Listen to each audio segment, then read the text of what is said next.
नमस्ते। Ion exchange के result आ गए हैं। तो देखते हैं कि रिजल्ट कैसे रहे आयन आयन एक्सचेंज कंपनी के। तो ये आयन एक्सचेंज जो करती है वो वाटर ट्रीटमेंट के प्लांटेशन और वाटर ट्रीटमेंट के केमिकल में काम करती है ये कंपनी। तो पहले तो कंपनी ने जो डिविडेंड डिक्लेयर किया है वो ₹1.5 पर शेयर का डिविडेंड डिक्लेयर किया है। और, दूसरी बात, इस चैनल को सब्सक्राइब कर लीजिए जिससे कि आप इम्पोर्टेंट नोटिफिकेशन इम्पोर्टेंट वीडियो को कोई को मिस ना कर सकें। तो रिजल्ट देखते हैं। पहले क्वार्टरली बेसिस पर रिजल्ट देखेंगे, उसके बाद ईयरली बेसिस पर रिजल्ट देखेंगे। तो कंपनी ने जो टोटल इनकम की है वो 798 करोड़ रुपए की इनकम की है। वैसे ये नंबर्स इन लाख्स हैं, लैक्स, लाइक 79,866 लाख रुपए की इनकम की है इस तरीके से। But I am converting in crore to be ease out the numbers. तो इन्होंने जो इनकम की है वो 798 करोड़ रुपए की इनकम की है Q4 और 2024 के अंदर। ये जो इनकम की थी इन्होंने 652 करीब करीब 653 करोड़ रुपए की इनकम की थी Q4 2023 के अंदर। और 562 करीब करीब 562 रुपए की इनकम की थी इन्होंने Q3 2023 के अंदर। तो ईयरली बेसिस पे यदि रेवेन्यू को देखते हैं तो ईयरली बेसिस पे टोटल इनकम की बात करते हैं तो टोटल इनकम यहाँ पे हाइक दिख रही है डबल डिजिट में। और यदि क्यू ऑन बेसिस पे भी देखते हैं तो भी यहाँ पे टोटल इनकम में हाइक दिख रही है अच्छी खासी। लेकिन अब यदि हम एक्सपेंसेस को देखते हैं तो एक्सपेंसेस यहाँ पे 550 करोड़ के थे Q4 2023 के अंदर, 496 करोड़ रुपए के थे Q3 2023 के अंदर। लेकिन 703 करोड़ रुपए के एक्सपेंसेस बढ़ गए, जो कि एक्सपेंसेस एक्सेप्शनली बढ़े हैं। तो कंपनी एक्सपेंसेस को कंट्रोल नहीं कर पाई। इसका सीधा सीधा असर देखें तो कॉस्ट ऑफ मटेरियल कंज्यूम, तो यहाँ पे मटेरियल कॉस्ट देखेंगे तो वो काफी ज्यादा है। और दूसरा ये अदर इनकम भी देखेंगे तो ये भी काफी ज्यादा है। तो छोटा छोटा सारा ही है। तो यहाँ पे ये एक्सपेंसेस काफी बढ़ गए। तो इनके प्रॉफिट बिफोर टैक्स की बात करते हैं तो प्रॉफिट बिफोर बिफोर टैक्स इन्होंने 95 करोड़ रुपए का किया है Q4 2024 के अंदर। और 102 करोड़ रुपए का इन्होंने किया था Q4 2023 के अंदर। और 600 करीब करीब इन्होंने 67 करोड़ रुपए का किया था Q3 2023 के अंदर। तो यहाँ पे ईयर ऑन ईयर बेसिस पे देखें तो डी ग्रोथ हुआ है प्रॉफिट बिफोर टैक्स। और यदि हम क्यू ऑन बेसिस पे देखते हैं तो थोड़ा बढ़ा है। तो अभी और देखते हैं, ये था प्रॉफिट बिफोर टैक्स। आगे देखते हैं तो आगे यदि हम देखें तो प्रॉफिट आफ्टर टैक्स की बात करें तो 72 करोड़ रुपए का इन्होंने प्रॉफिट आफ्टर टैक्स किया है। 72 करोड़ रुपए का प्रॉफिट आफ्टर टैक्स किया है Q4 2024 में, जो कि 81 करोड़ रुपए का किया था इन्होंने Q4 2023 के अंदर। और 47 करोड़ रुपए का किया था इन्होंने Q3 2023 के अंदर।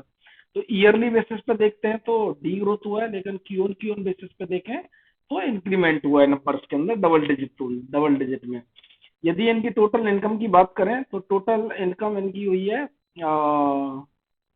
टोटल इनकम इनकी हुई है 73 करोड़ रुपए की Q4 2024 में, जो कि 79.5 करोड़ रुपए की थी Q4 2023 के अंदर। और 47 करोड़ रुपए थी Q3 2023 में। तो ईयर ऑन ईयर बेसिस पे देखें तो डी ग्रोथ है, लेकिन अगेन क्यू ऑन बेसिस पे अच्छे नंबर दिख रहे हैं।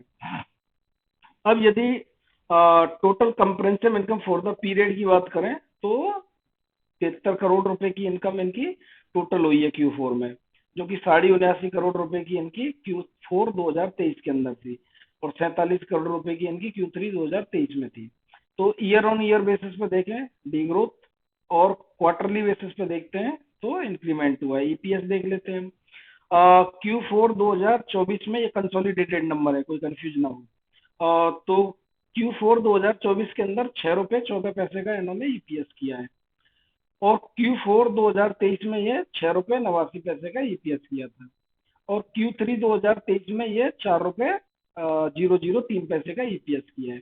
तो ईपीएस में देखें तो गिरावट आई है ईयर ऑन ईयर बेसिस पे, लेकिन क्वार्टर ऑन क्वार्टर बेसिस पे इंक्रीमेंट हुआ है। और इंक्रीमेंट भी डबल डिजिट बढ़िया वाला हुआ है क्वार्टर ऑन क्वार्टर बेसिस पे, लेकिन ईयरली बेसिस पे डी ग्रोथ हुआ है।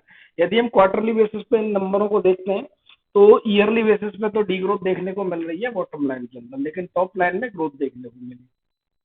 अब ये बॉटम लाइन सिंक क्यों हो गया? बॉटम लाइन सिंक इसलिए हो गया क्योंकि जो एक्सपेंसेस थे, मटेरियल कॉस्ट और अदर कॉस्ट जो भी थी, तो उनको ये अच्छे तरीके से मेंटेन नहीं कर पाए, तो इसलिए बॉटम लाइन जा करके डी ग्रोथ हो गया। लेकिन टॉप लाइन अच्छा रहा। ये ईयरली बेसिस के कंपैरिजन की बात कर रहे हैं। तो ईयरली बेसिस पर नंबर कुछ खास अच्छे नहीं आए हैं। अब यदि हम क्वार्टर ऑन क्वार्टर बेसिस पर देखते हैं तो क्वार्टर ऑन क्वार्टर बेसिस पर टॉप लाइन भी अच्छा है और बॉटम लाइन भी अच्छा है। क्वार्टर ऑन क्वार्टर बेसिस पर नंबर बहुत अच्छा है, इसमें कोई दो राय नहीं है। अब चलो ईयरली नंबर देखते हैं। अगर हम इनकी टोटल इनकम की बात करें तो इन्होंने 2391 करोड़ रुपए की इनकम की है 2024 के अंदर, जो कि यस 2391, जो कि इनकी थी 2030 करोड़ रुपए की इनकम की थी इन्होंने 2023 के अंदर। तो यहाँ पे एक अच्छी खासी ग्रोथ देखने को मिली। और जैसा कि यहाँ पे एक्सपेंसेस भी बढ़े हैं, आप देख सकते हैं। अगर हम इनके प्रॉफिट बिफोर टैक्स की बात करें तो 25,258 करोड़ रुपए का इन्होंने प्रॉफिट बिफोर टैक्स किया था 2023 के अंदर, जो कि 268 करोड़ रुपए का इन्होंने प्रॉफिट बिफोर टैक्स किया है 2024 के अंदर। तो यहाँ पे एक ग्रोथ देखने को मिली है प्रॉफिट बिफोर टैक्स के अंदर। अब आगे बढ़ते हैं। यदि ये 24 का कॉलम है और ये 23 का, अब देखते हैं तो इनकी जो प्रॉफिट आफ्टर टैक्स की बात करें तो 195 करोड़ रुपए का इन्होंने प्रॉफिट आफ्टर टैक्स हुआ है 2024 में, जो कि 194 करोड़ रुपए का प्रॉफिट आफ्टर टैक्स हुआ था 2023 में। Almost flat, no growth, no degrowth. अब टोटल कंप्रेंसिव इनकम की बात करें तो इनकी जो total comprehensive income for the period रही है वो 195 करोड़ रही है 2024 में और 193 करोड़ रही है 2023 के अंदर। तो फ्लैट ही बोल सकते हो इसमें, ना ही क्या ही ग्रोथ बताओगे क्या ही डी ग्रोथ बताओगे।